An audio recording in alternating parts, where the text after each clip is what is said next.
Muy bien, gracias. Bien, quiero saludaros a todos los que estáis conectados, bien, y a los que os conectaréis en otro momento a través de la grabación.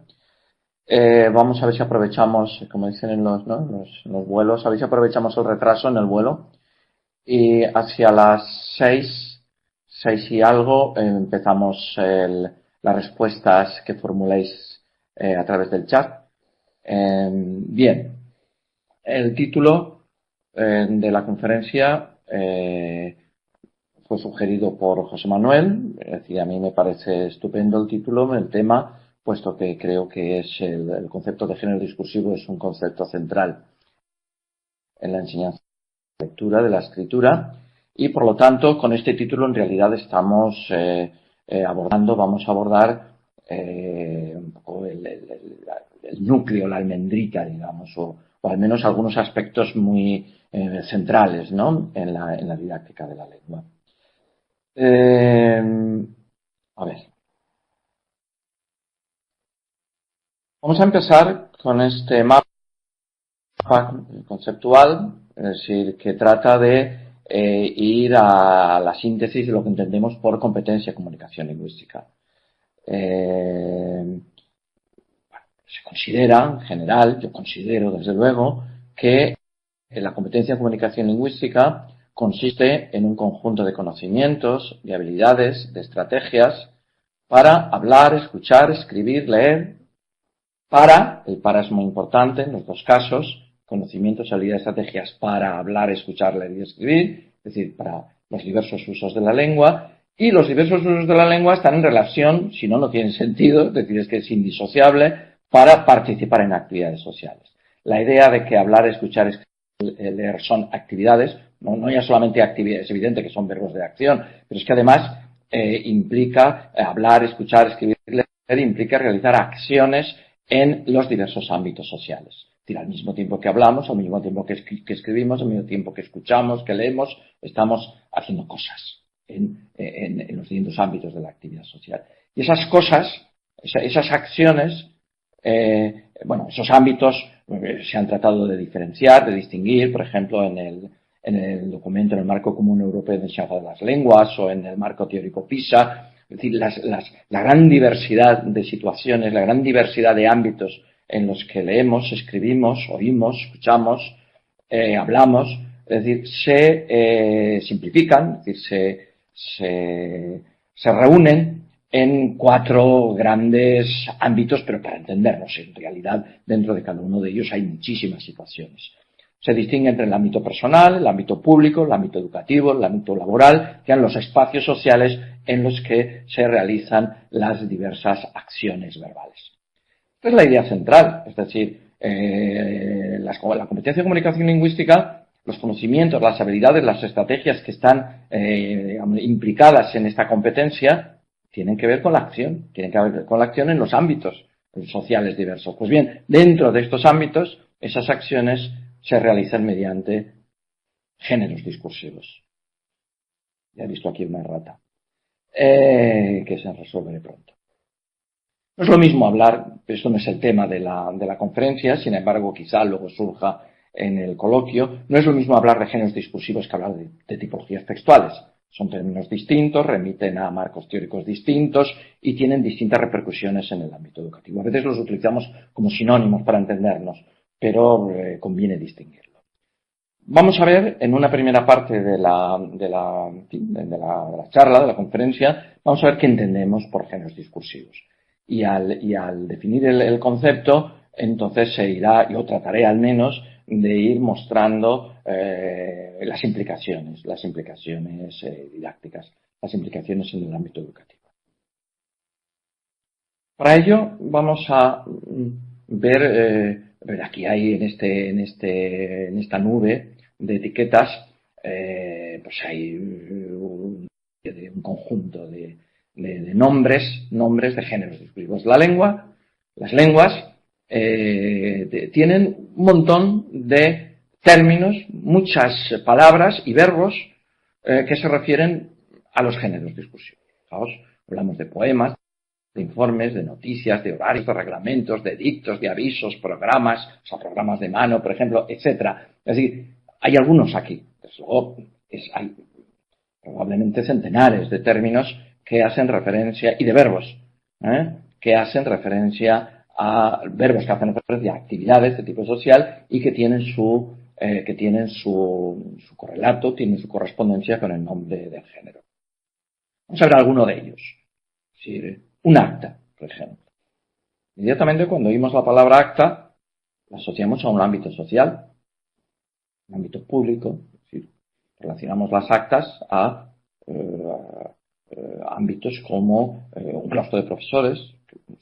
La reunión finalmente se da cuenta, digamos, los acuerdos, los debates, etcétera, se recogen en un acta, en un pleno municipal, etcétera, etcétera. Es decir, son de tipo público, es decir, donde los individuos participamos en actividades sociales, es decir, actuamos como ciudadanos, actuamos como miembros de una institución, como miembros de un organismo, como miembros. Las actas se entienden en relación con ese ámbito social. Y dentro de ese ámbito tienen una función comunicativa. Lo asociamos con una función determinada. En este caso es dar cuenta de, reflejar, recoger lo que se ha decidido, lo fundamental de lo que se ha discutido, etc. Tiene un formato también. Hay unas convenciones. Una forma. Hay unos géneros que están más convencionalizados que otros, que están más, su forma está más fijada, más establecida.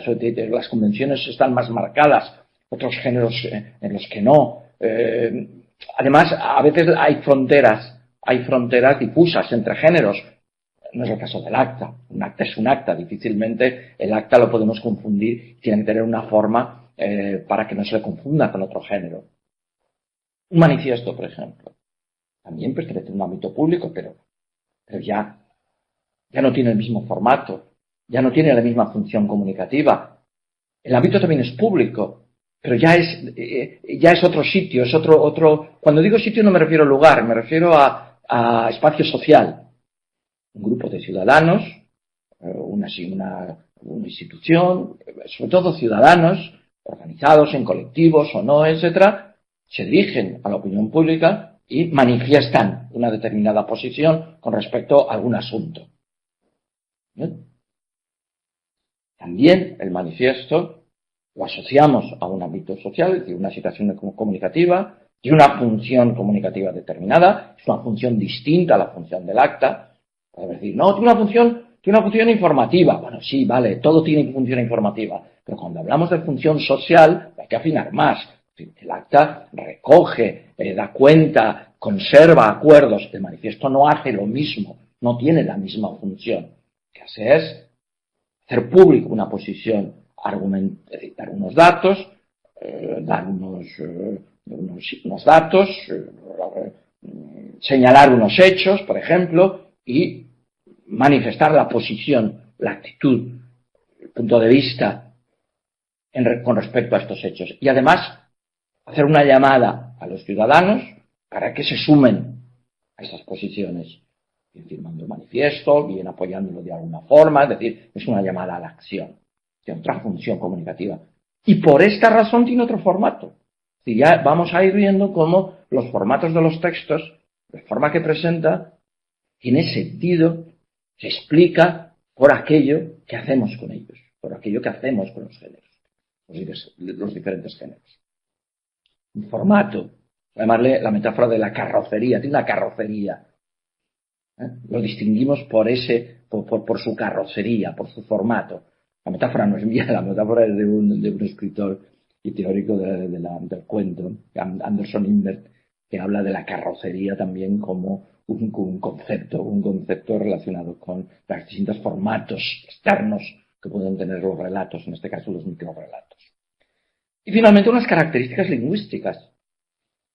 Sí. Cuando leemos un acta, cuando leemos un manifiesto, ahí encontramos usos diferentes de la lengua. Son usos que no son caprichosos. Tienen que ver con todos los demás aspectos, es decir, con la función, con aquello que hacemos, con aquello que tenemos que hacer. Y eso podemos, de una forma más o menos precisa, yo he cogido dos muy claros, el acta y el manifiesto.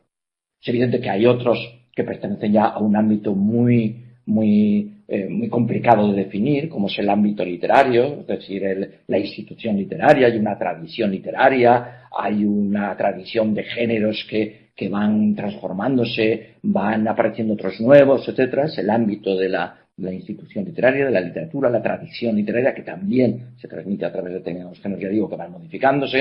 En este caso hablamos de poema, hablamos de cuento, pero dentro del poema podemos hablar de distintos subgéneros dentro del poema, etcétera, etcétera, etcétera.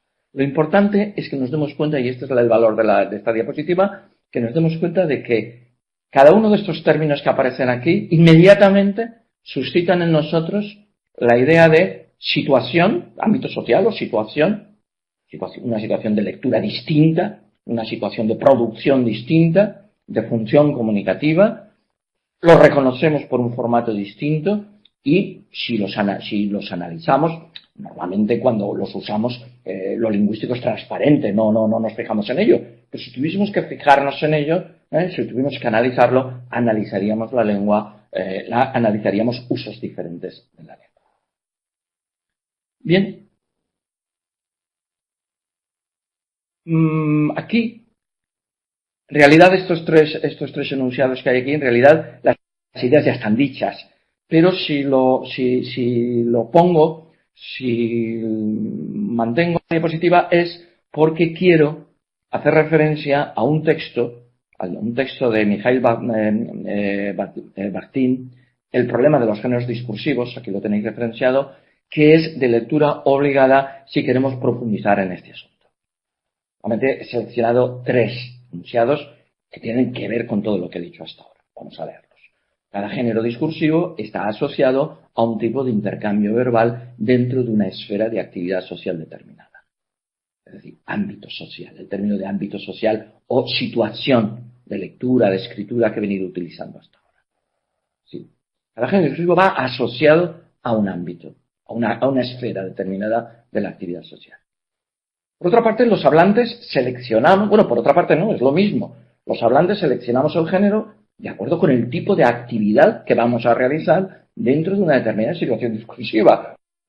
Estamos obligados a utilizar un género y no otro si lo que queremos hacer es un acta y no un manifiesto. Por lo tanto, no somos totalmente libres a la hora de hablar, a la hora de escribir, lo que estamos sujetos a lo que son las convenciones de los distintos ámbitos de comunicación. Es que además es que tiene que ser así, porque si no existiesen estas formas discursivas, tendríamos que inventarlas para poder hacer, y no podemos inventarlas cada vez. Esto es lo que dice también Bakhtin. Y la otra idea es que los géneros poseen unas formas típicas, relativamente estables, en cuanto a los temas, el estilo verbal y la composición, que reflejan las características de la interacción. Es decir, y esto nos va a dar mucho juego. Es decir, por una parte está, bien, es la otra diapositiva, creo, a ver, efectivamente. Por una parte, tenemos que considerar un género textual desde el punto de vista, desde la perspectiva de la actividad verbal, es decir, es algo con lo que hacemos cosas, pero por otra parte es un objeto verbal, y ese objeto verbal es como es, como vengo diciendo ya desde el principio, es como es por el tipo de actividad que estamos realizando. Vamos a ver con más detalles este mapa. Como actividad, efectivamente, como actividad propia de unas situaciones comunicativas dentro de un ámbito social, esto es una repetición de todo lo anterior, con una función específica, lo venimos diciendo desde el principio, pero además lleva asociados determinados temas.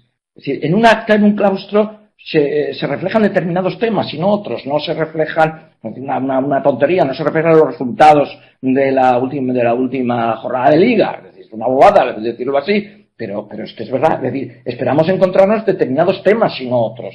En un manifiesto de un grupo de ciudadanos esperamos encontrarnos determinados temas y no otros, o al menos determinados tipos de temas y no otros. Por tanto, los géneros van asociados también a una cierta temática. Esto es más claro en unos géneros que en otros.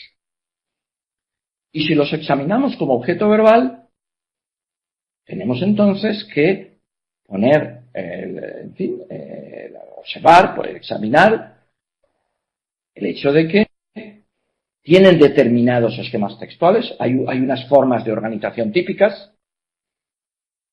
El acta y el manifiesto, por seguir con los dos ejemplos anteriores, no tienen la misma organización, hay unos esquemas textuales típicos, hay unos rasgos lingüísticos determinados, se utiliza la lengua de una manera y no de otra, y un formato, ¿entiendes? La carrocería. Por lo tanto, esta diapositiva lo que hace es subrayar ideas que ya venimos diciendo desde hace un ratito. Un ejemplo, la carta al director, un ejemplo muy claro también. Una carta al director y si este objeto, digamos, si este objeto de discurso lo tomamos, lo miramos como actividad verbal, bueno, pues cartas al director aparecen en la prensa escrita, también en la digital. Se ha diversificado mucho la presencia del lector dentro de la prensa digital. Ya no solamente escribe cartas, ahora sobre todo lo que puede hacer es comentar, cada una de las noticias se pueden comentar. Por lo tanto, la idea de carta al los géneros cambian. Los géneros, es decir, son formas, prácticas sociales, están marcados social, histórica, culturalmente. Es decir, cómo la carta al director puede ir desapareciendo a lo mejor, es decir, por la existencia de la prensa digital. Pero bien, vamos a pensar que todavía tiene una importancia la carta al director, entonces pertenece a ese ámbito que podríamos considerar que es la comunicación de masas, la comunicación de tipo social. Tiene una finalidad, hay una función social dentro de la carta, su función es dar una opinión y argumentarla, dar una opinión, influir en la opinión de otros. Y hay unos temas. Evidentemente, ahora no podemos hacer la relación amplísima de los temas posibles de las cartas al director, pero sí que sabemos que en las cartas al director suele haber unos hechos públicos, unos hechos privados con dimensión pública. Es decir, el que escribe una carta al director muchas veces cuenta algo que le ha pasado, algo de lo que ha sido testigo, y lo comenta porque le da una dimensión pública. Este es el aspecto comunicativo de la carta al director. Y tiene una forma, como objeto verbal tiene una forma. Hay una determinada estructura. Yo he analizado cartas al director típicas, evidentemente hay muchos tipos de cartas al director, pero podríamos hablar también de prototipos. Es decir, hay un prototipo que tiene una estructura como esta: la exposición de un hecho o la narración de un caso y un comentario. Y el comentario incluye una estructura argumentativa generalmente. Hay ciertas estructuras típicas de la carta al director. Unos rasgos lingüísticos, que hay algunos, podemos decir más. No. La carta al director es un texto en el que nos encontramos generalmente referencias al contexto. Deixis temporal, deixis personal, es decir, hay una referencia a un contexto compartido. Hay otros rasgos lingüísticos, por ejemplo, y retóricos. Por ejemplo, la pregunta retórica. Por ejemplo, la ironía. O hay un uso de marcas que tienen que ver con la implicación del destinatario. Cuando se habla de un nosotros inclusivo. Cuando el que escribe la carta al director dice, porque nosotros ahora ya no es yo, ya es nosotros, es yo y el grupo social al que pertenezco y al que a veces incluyo también al lector. Es decir, hay una serie de marcas lingüísticas que son propias, digamos, de este género. Y otros géneros, pero de este género también. Y un determinado formato. Reconocemos la carta al director, está en un sitio determinado de la página, está titulado de una determinada manera, tiene una estructura, tiene una firma, reconocemos la firma, etc. Esto puede ser un ejemplo claro de género. Bien. Yo supongo que conforme voy profundizando en el concepto de género, se van viendo ya las implicaciones didácticas. Veamos qué ocurre en el caso de la lectura. Género y lectura. De un género determinado, en primer lugar, el lector tiene una actitud determinada. Yo me dispongo a leer un acta de un modo distinto a cuando me dispongo a leer un microrrelato. O una actitud diferente. O tengo una actitud distinta cuando me pongo a leer el acta del último claustro que cuando me pongo a leer un manifiesto. Yo no he leído todavía, pero ya lo reconozco como género y tengo una actitud, pero tengo una expectativa, una expectativa. Esto nos lleva a las predicciones también.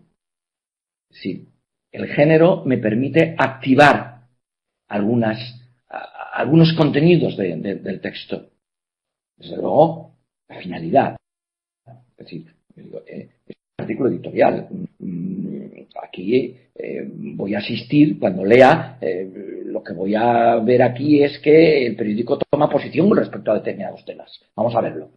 O sea, yo conozco cuál es la función social del artículo editorial. Y también hay predicción sobre algunos temas, ayudado efectivamente por el título, etcétera. Es decir, hemos dicho antes que los géneros llevan asociados determinados temas. O sea, podemos predecir, no el tema en concreto, pero sí el tema en términos muy amplios, muy generales.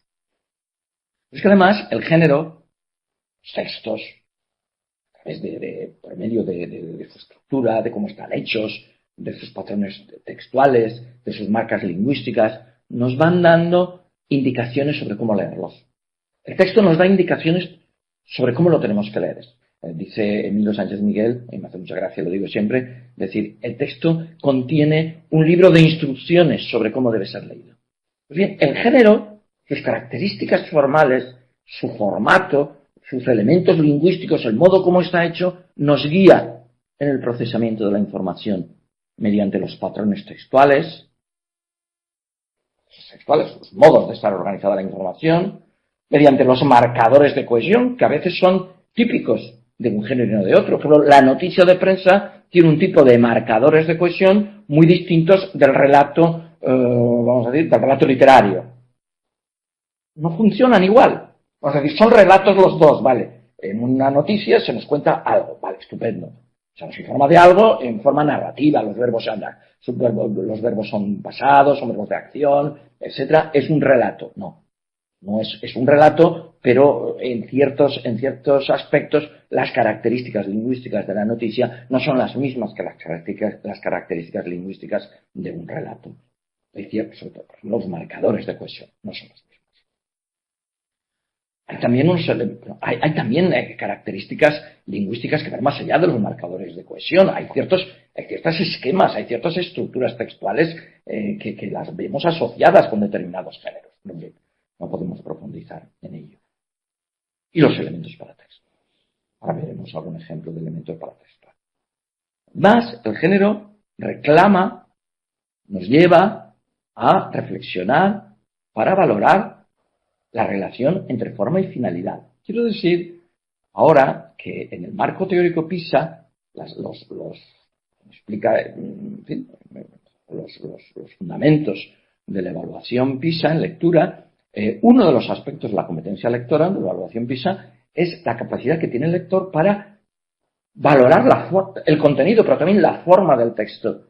La forma del texto quiere decir la relación entre forma y eficacia comunicativa del texto. Decimos, este texto está mal escrito, este texto no es eficaz, este texto está mal escrito no en el sentido de correcto,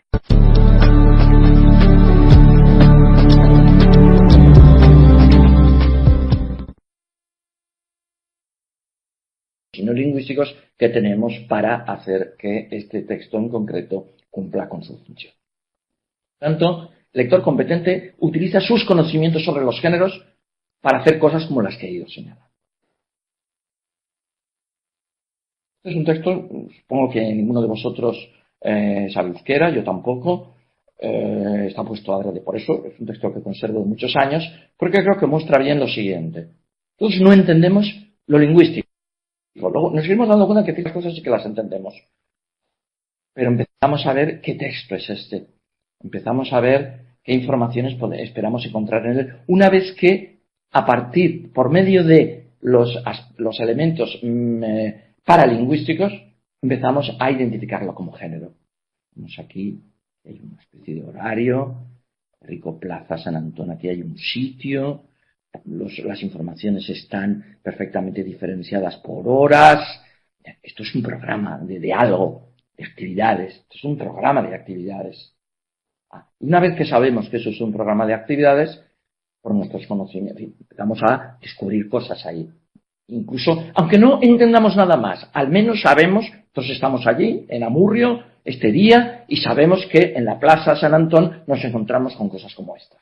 Y así que ya podemos darle una utilidad a este texto, ¿no? Porque lo hemos reconocido como género. Hay una expectativa, por lo tanto, ante él. Es un ejemplo de algunas de las cosas que han ido saliendo. Este es un texto que he utilizado hace muy poco. ¿Dónde procede este texto? ¿Cuál es la procedencia? Cuando hablo de procedencia estoy hablando de ámbito social también. Es decir, ¿quién lo ha hecho? ¿Dónde lo ha puesto y para qué? No sé si lo reconocéis como algún texto que procede de un catálogo editorial. No importa que sea online, en este caso es online. Es un catálogo editorial de SM. ¿Y importa eso? ¿Importa saber? Hombre, importa porque saber de dónde procede tiene que ver con las expectativas, decisiones con respecto a la finalidad. Pero es que además las diferentes clases de informaciones que contiene tienen que ver con eso, tienen que ver con el tipo de acción que está realizando, que lo ha puesto ahí. ¿No? Una información, datos sobre el libro, no es un resumen exactamente, pero sí es una información sobre la historia, sobre el argumento, sobre la historia del libro. Hay una información sobre la autora, está cubierta. Y además hay dos textos. Dentro del texto hay dos elementos que son distintos, son más difíciles de identificar. Estoy pensando, por ejemplo, en un ejercicio de comprensión lectora con alumnos incluso de últimos años de primaria. ¿Sí? Tendrían que distinguir los distintos tipos de informaciones. Pero esta información, tengo un montón de regalos apuntados en la lista, son cosas que no se tocan y que no se pueden comprar en las tiendas. Probablemente es un fragmento, es algo que está sacado. Esto lo dice la protagonista probablemente. Un verdadero regalo siempre es una sorpresa que queda en la memoria. Esto lo tiene que decir la editorial. Y entonces tenemos que decir, bueno, ¿y cuál es su función? ¿Y cuál es su significado?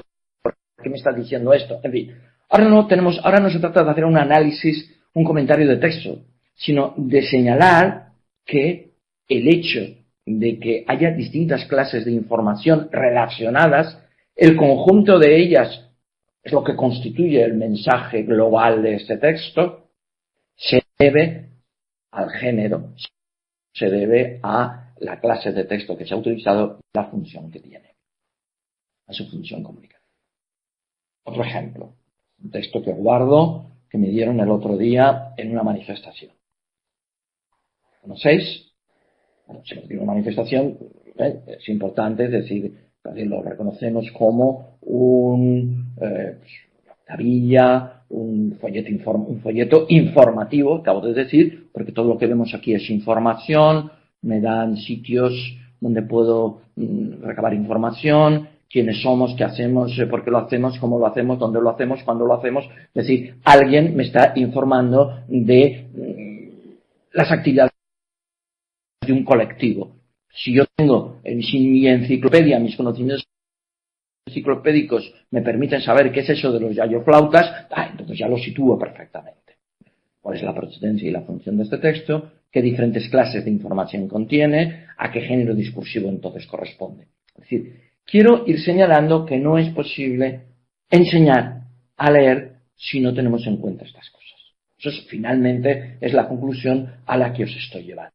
Es decir, entender el texto no es únicamente entender el significado de las palabras que hay ahí. Entender el texto es entender todo. Entender desde qué función social tiene hasta por qué está distribuido de este modo la información y distinguir el tipo de información que contiene y saber fundamentalmente qué puedo hacer con él y qué se pretende que yo haga con este texto. Eso es lo que hay que enseñar y eso es lo que hay que aprender. Bueno,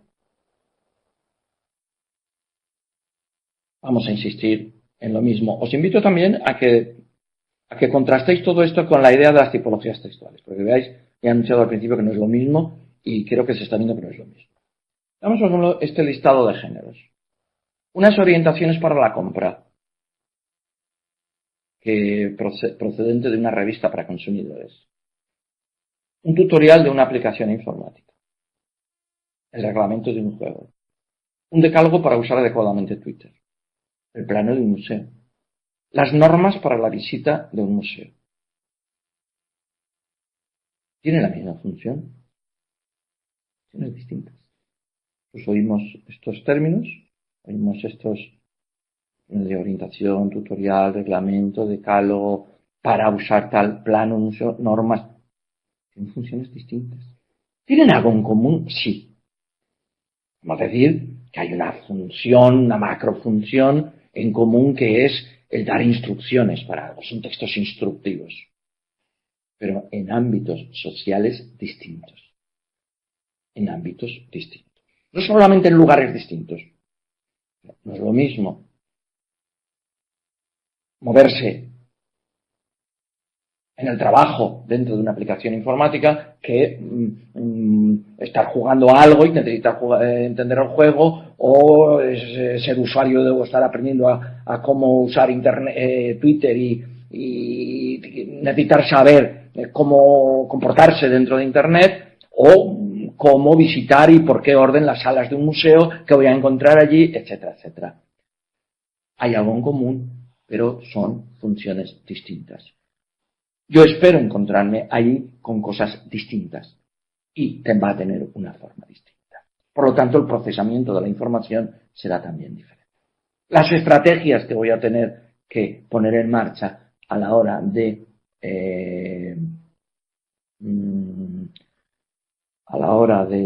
procesar toda la información en un sitio o en otro serán estrategias diferentes.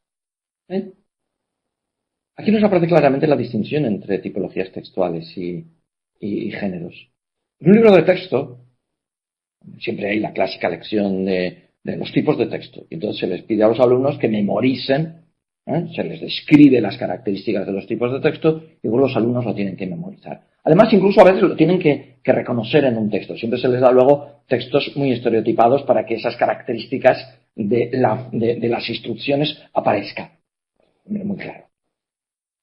Bueno, a lo mejor se les da una receta de cocina, pero es que la receta de cocina, que es un texto instructivo, no tiene el mismo formato que otros textos instructivos. Entonces, esas características que se dan de un modo general sí que pueden servir, pero también de un modo general a la hora de procesar la información y sobre todo a la hora de producir estos textos, lo que queremos es, si lo que tenemos es que elaborarlos, producirlos, componerlos, entonces tenemos que utilizar recursos, estrategias distintas. No es lo mismo, por lo tanto, hablar de las características generales de un determinado tipo, en este caso texto instructivo, que hablar de características de orientaciones para la compra, tutorial para una aplicación informática, reglamento de un juego, etc.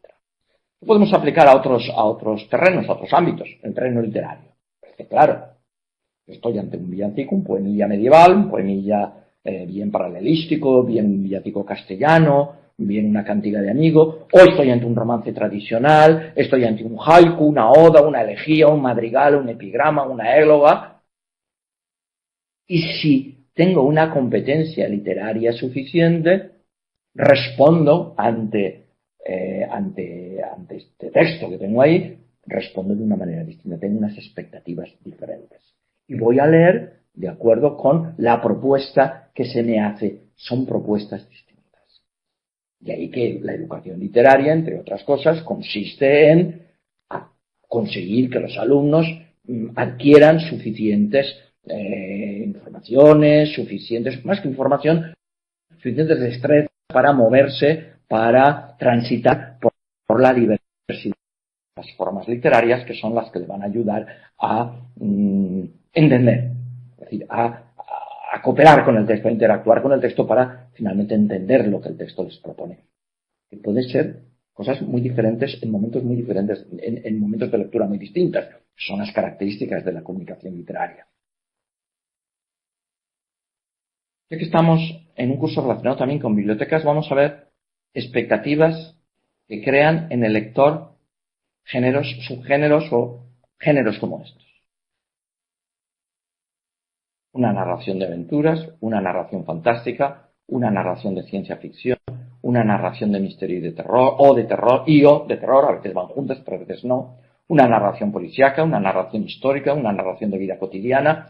El nombre, los rótulos, las etiquetas, las saco de bueno, no puedo irme a los enlaces, pero cuando vosotros podáis entrar en la presentación, esto os llevará a un trabajo cortito mío que está hecho sobre un trabajo de Ye Mayub muy interesante.